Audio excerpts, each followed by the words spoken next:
and if you are on this channel watching my review of Naruto The Movie 3, Guardians of the Crisis Moon Kingdom, then I believe that you saw my video on my Trafalgar X Hype channel. As you all know, the title of my YouTube for Trafalgar X Hype is now changed to channel is retired, because that'll let you know that this channel is retired. Before you get off that channel, I want you to watch the vid I uploaded on that channel before you even think of getting to this channel. And it will give you a link on the description to this channel right here. Literally, you guys need to subscribe, because I'm not literally gonna upload any vids on that other channel until that copyright strike is gone. And that'll take a real couple of months. So until now, I'll definitely give you my live reactions of Yu-Gi-Oh! GX in subs on my Anime 101 channel. Considering that my Mock and Key live reaction worked in sub, I'm gonna try for Yu-Gi-Oh! GX. I'm just giving it a try. So anyway, let's get back to what we're talking about. What is up, guys? True Swordsman here, giving you my review of Naruto The Movie 3, Guardians of the Crisis Moon Kingdom. In this movie, it's actually good. These are good old Toonami days once again. This movie, I believe, was probably released in 2005. If my information is wrong, then correct me. Now, I believe that this movie was during the Part 1 Naruto, and it was after Sasuke left. That was also during the Legend of the Stone Galel movie too, because Sasuke left on that one. And it was, I believe, this movie starts off with Sasuke also, it was actually starting off. How should I say this? Sasuke left, and now we have Lee on Naruto's team. Because if you can see that, like if you watch Legend of the Stone Galel, you can tell that Shikamaru was on Naruto and Sakura's team, because Sasuke was gone on that movie too. And on this movie, Sasuke is also gone. A couple of days pass after Sasuke left. And because you can tell, because if Naruto learned the Rasengan, then you know that Sasuke was gone by that time, and that Lee is put on their team. But I have to say, putting one of the Naruto characters on Naruto and Sakura's team is actually a good idea. It helps prove their teamwork and all that stuff with new characters not new characters, just the same characters, but it helps improve their teamwork. And that's actually great that Lee is on their team. I mean, first it was Shikamaru, then it was Lee.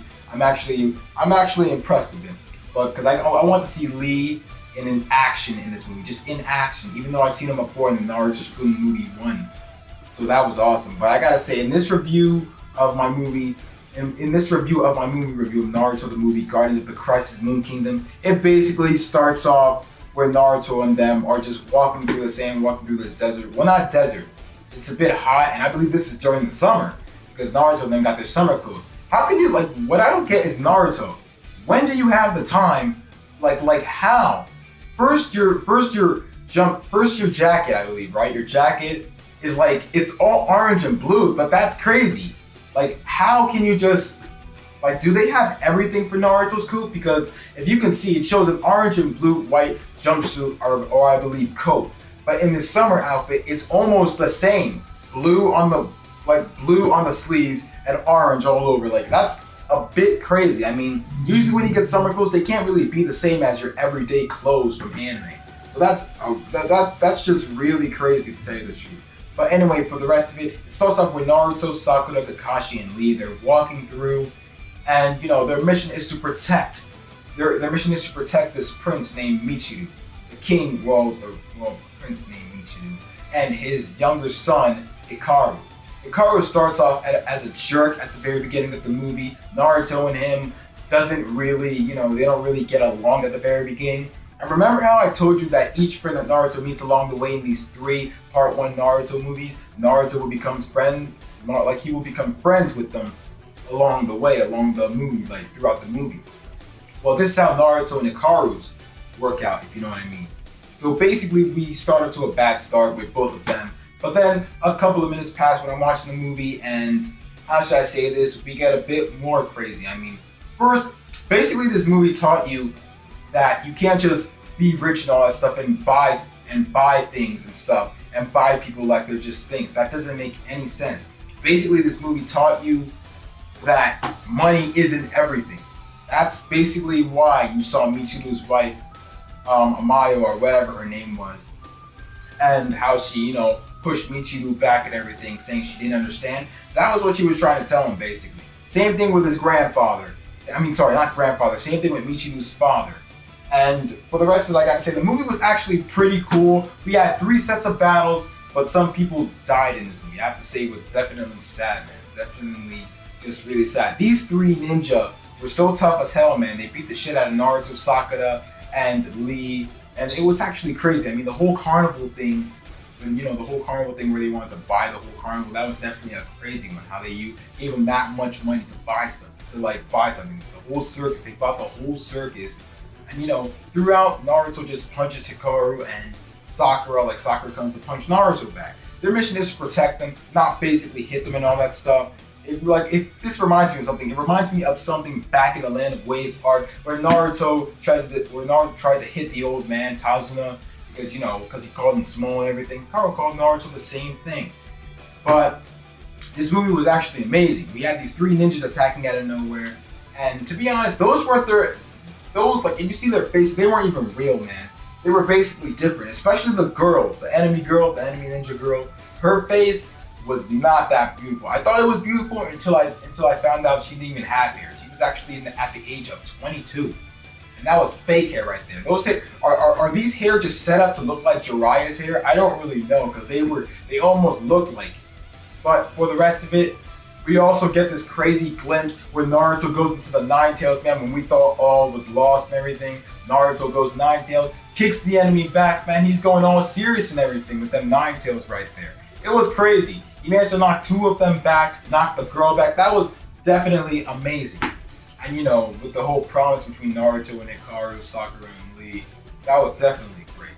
I mean, the prince's son having friends, that was definitely great to see.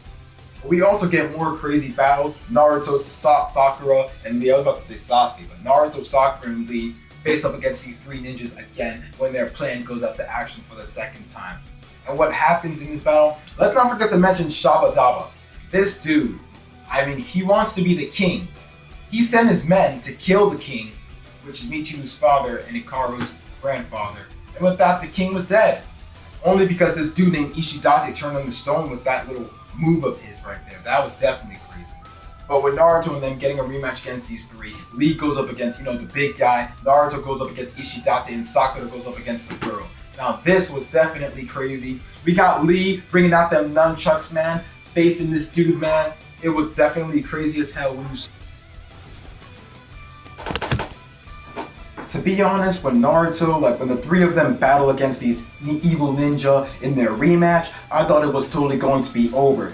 But in reality, the promise they made to Hikaru, they would never give up on it. That's why they kept going no matter what. Lee came through, kicking this dude up in the air, man, punching him down with 1,000 punches, and Lee just won that match right there. Sakura, once again, punched this lady right here. But it looked like it turned out to be a man. Did it? Did it or not? Because that did not look like a woman right there. And Naruto finally ends up defeating Ishidate. Until we thought Ishidate was defeated, Ishidate grabs Naruto's leg, and his leg is turned a bit to stone. And with that, we think all is lost with Naruto and them.